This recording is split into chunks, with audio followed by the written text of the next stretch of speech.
ஓம் ஸ்ரீ குருப்பியோ நமக.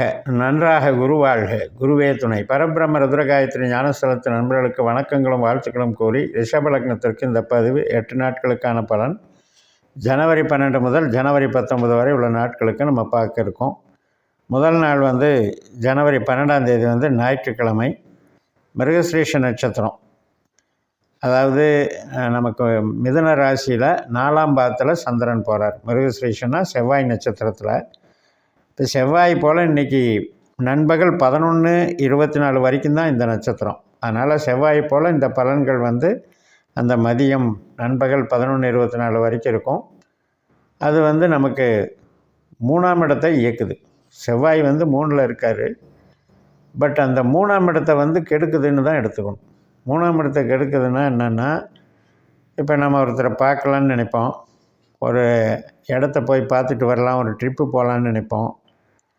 அதே நேரத்தில் ஒருத்தருக்கு மீட்டிங் போடலாம், தகவல் தொடர்பு வச்சுக்கலான்னு நினைப்போம். இது மாதிரியான விஷயங்கள், இப்போ ஒரு பார்சல் அனுப்புறது, ஒருத்தருக்கு பணம் அனுப்புறது, இது மாதிரியான விஷயங்களில் கொஞ்சம் கவனமாக இருக்கணும். இந்த 3ஆம் இடத்துக்கு 8ஆம் இடமாக சனி வேலை பார்க்குறார். அதனால் தவறுகள் நேரலாம். நமக்கு அதை கொஞ்சம் தள்ளி போட்டு 11:44 மேலே நம்ம அனுப்பலாம். 11:24 மேலே அனுப்பலாம். அந்த 3ஆம் இடத்துக்கு கொஞ்சம் தைரியம், நம்மளுடைய ஆழ்ந்த ஈடுபாடு, நம்ம ஆட்டிடியூடு, இதில் எல்லாம் கொஞ்சம் குழப்பம் இருக்குது. ஏன்னா செவ்வாயும் சனியும் இல்லையா, செவ்வாய் 8இல் சனி. அதனால் ஒரு அசுப விளைவு. அதனால் அதில் மட்டும் கேர் எடுத்துக்கோங்க. நண்பகல் 11:24 திருவாதிரை நட்சத்திரம். அப்போ ராகுவை போல் நம்ம பலன் இருக்குது. ராகு நமக்கு லாபராசியில் இருந்தாலும் சனியை போல் பலன் தர்றாரு, புதனை போல் பலன் தர்றாரு. அதனால் தொழில் சார்ந்ததுக்கு நன்மையாக இருக்கும். வேலை பார்க்குறதுக்கும் தொழிலுக்கும் அதே மாதிரி உத்தியோகத்துக்கும் நல்லாயிருக்கும். அது ஓரளவுக்கு அங்கீகாரம் கிடைக்கும் நம்ம செய்கிற வேலைக்கு. சொந்த தொழிலாக இருந்தால் கரெக்டு. ஏன்னா இன்றைக்கி ஞாயிற்றுக்கிழமை, அதில் 8ஆம் இடத்துல புதன் அப்படிங்கிறதுனால இப்போ வீட்டில் இருந்தாலும் கூட பேசாமல் இருக்க மாட்டீங்க. ஏதோ ஒரு ஹார்ட் ஒர்க்கு பண்ண வேண்டி வந்துடும். அதாவது நம்ம உடம்பு இயக்கத்தில் இருக்கும் அப்படிங்கிறதுக்கு இது உதாரணம்.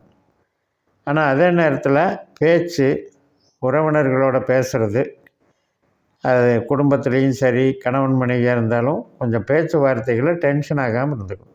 8இல் புதன் போல் இன்றைக்கி பலன் நடக்கும்.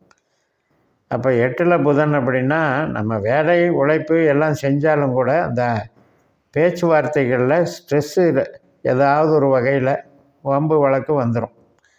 அதாவது சின்னதாக ஒரு இரிட்டேஷன் வந்துடும். அதுக்காக அதை கொஞ்சம் கேர் எடுத்து பார்த்துக்குவோம். ஜனவரி 13ஆம் தேதி திங்கட்கிழமை, திருவாதிரை நட்சத்திரம். அதாவது இந்த ராகுவோட அந்த 11:24 வரைக்கும் செயல்படுது. அதுக்கப்புறம் புனர்பூச நட்சத்திரம் 10:37க்கு புனர்பூச நட்சத்திரம் தொடங்குது. இப்போ நமக்கு குருவை போல் செயல்படுறாரு. குரு மறுபடியும் புதனுடைய தொடர்பில் இருக்கிறனால, சந்திரனுடைய தொடர்பில், நட்சத்திர பரிவர்த்தனையில் இருக்கிறனால, இந்த நட்சத்திர பரிவர்த்தனைங்கிறது பண விஷயம் சார்ந்து ஈடுபட சொல்லும். ஆனால் புதன் நமக்கு 8இல் இருக்கிறதுனால, அதில் நமக்கு பணம் செலவுகளோ, திடீர் செலவுகளோ, எதிர்பாராத ஒரு சில அசால்ட்டுனால் வரக்கூடிய ஒரு உபயோகமற்ற செலவுகளோ கொஞ்சம் எச்சரிக்கையாக பார்த்துக்கணும். அதனால் ஒரு சிக்கனத்தை கடைப்பிடிக்கிறது நல்லது. அதே மாதிரி காயப்பட்டுக்கிறதோ, ட்ரைவ் பண்ணும்போது ஜாக்கிரதையாக இருக்கிறதுல கவனமாக இருங்க. பேசுகிறதுலையும் கவனமாக இருங்க. இந்த 8ஆம் இடத்துல புதன் அப்படிங்கிறது நம்ம பேச்சினால் வர்ற பிரச்சனைங்கிறத கொஞ்சம் ஞாபகம் வச்சுக்கிட்டா போதும். இது அப்படியே எல்லாருக்கும் நடக்க போகிறதில்ல. நமக்கு இப்போ உதாரணத்துக்கு உங்களுக்கு புதன் திசையோ ராகு திசையோ நடந்துகிட்ருக்குன்னு வைங்க, அப்போ இது ஆக்ட் ஆகும்.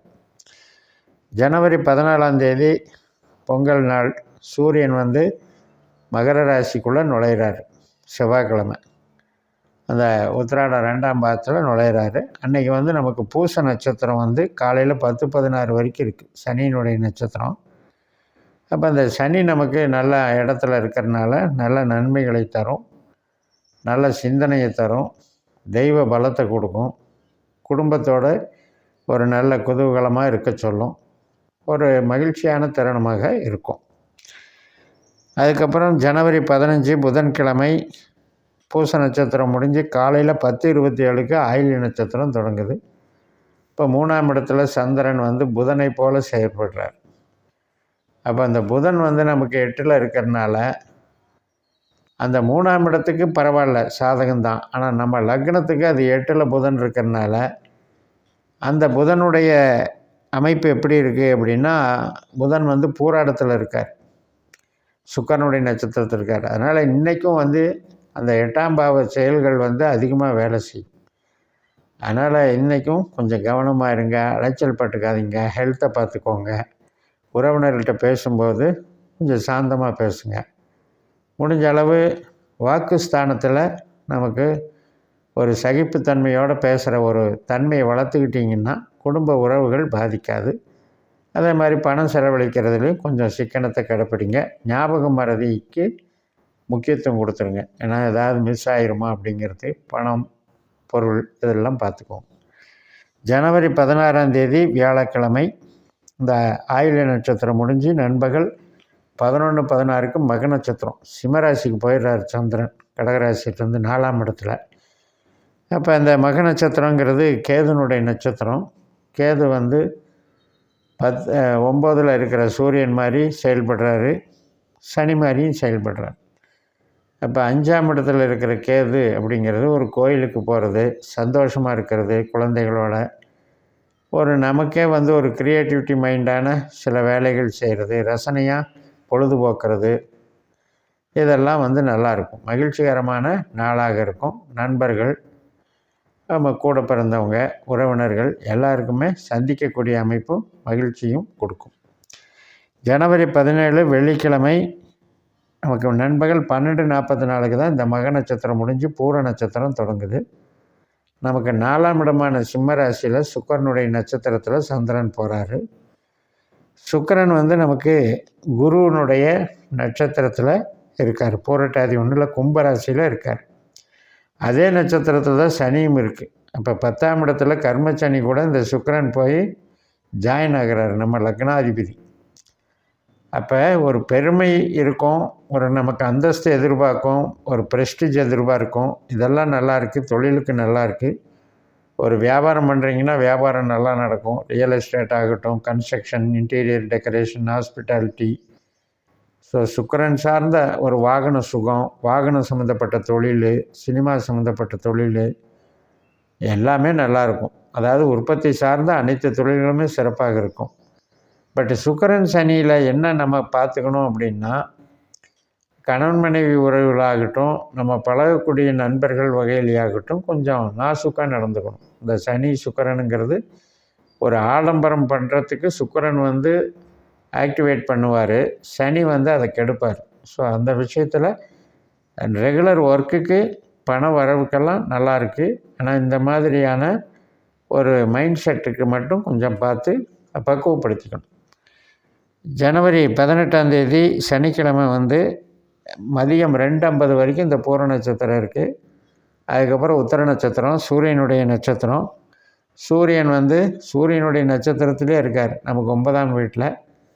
அப்போ 9ஆம் இடம் என்ன, அப்பா, பூர்வீகம், தர்ம காரியங்கள், இந்த மாதிரி இதுக்கு ஈடுபாடுகளை கொடுக்கும். ஆனால் அதே நேரத்தில் சூரியனுடைய நட்சத்திரத்திலே இருக்கிறதுனால கொஞ்சம் கருத்து வேறுபாடுகளும் தோணும்.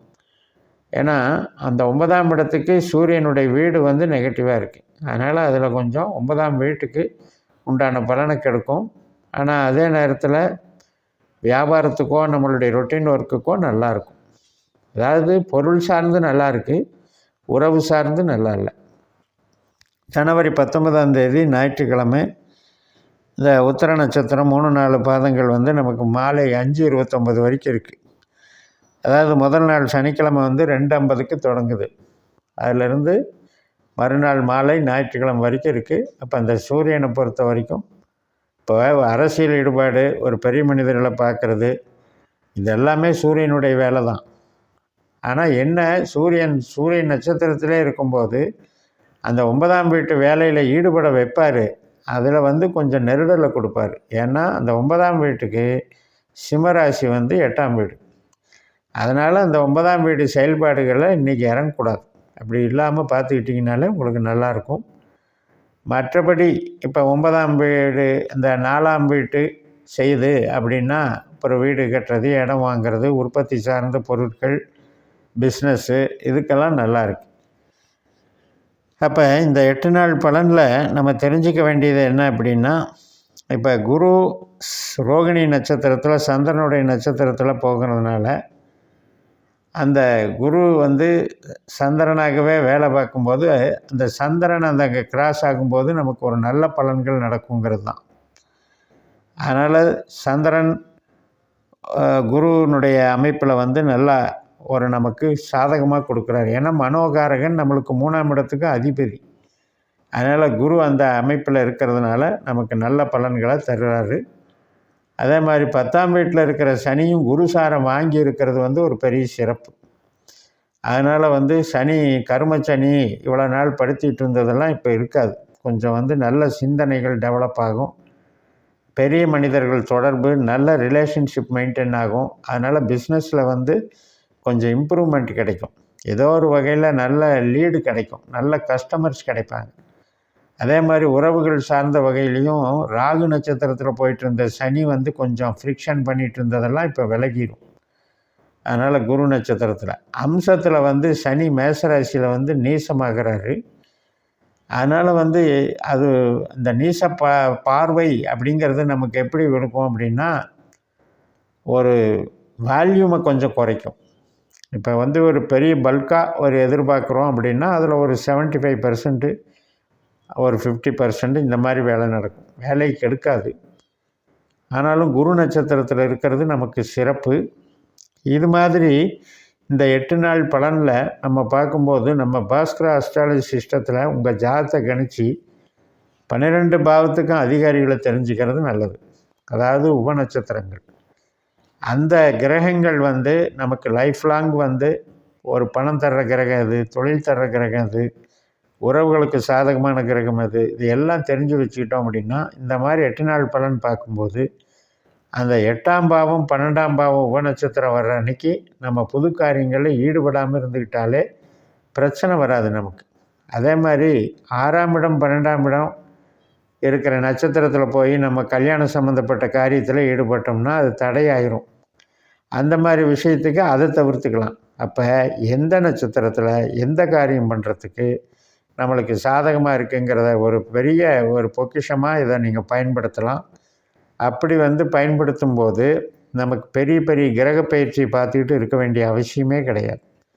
அதனால் நம்ம ஜாதகத்தை நாமளே வழி நடத்துறதுக்கு உண்டான இந்த மெத்தடாலஜியை பயன்படுத்தி உங்களுடைய ஜோதிட அறிவையும் வளர்த்து கொண்டு உங்களுடைய பலாபலன்கள் பார்க்குறதுல ஒரு கிரகம் இருந்த இடத்தின் பலனை வச்சு தர்றது கிடையாது.